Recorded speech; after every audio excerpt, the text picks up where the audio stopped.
किते नी तेरा रुतबा घटदा जे हस के बुला लवें किधरे।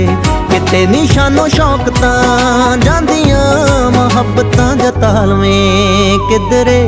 किते नी तेरा रुतबा घटदा जे हस के बुला लवें किधरे।